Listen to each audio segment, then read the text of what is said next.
geldialdiaren aurretiko azkeneko gira edo, eta orduan igartzen da giro berezi bat, ez?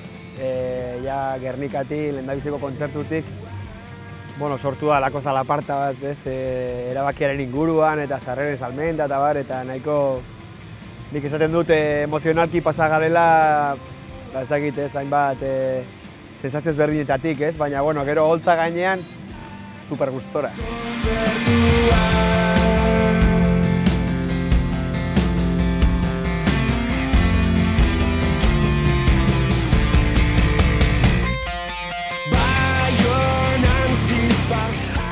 Konkretuki Beude edo deitu dugun kontzertu sorta honekin ohartu gara, egia da infrasoinuakekin olako planteamendu aldaketa bat egin genuela eta beken jo genuen eta bar, eta horrek ekarri zuen areto txikiak albo batera uztea, ez, pasaren urtean, eta orain jotzen hasi garen ez dakit, ohartu gara zenbat botatzen genuen faltan, ez, olako, gertutasun hori, ez, eta asko gozatzen ari gara, bai.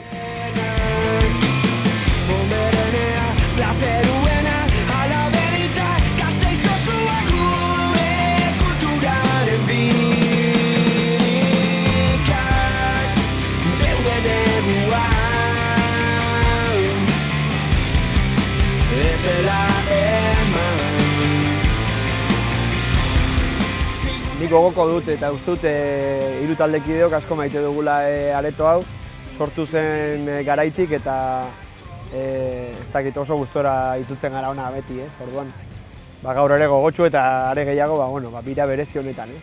Eta ikusi besterik ez dago jendeak ere zer erantzuna eman duen, ez?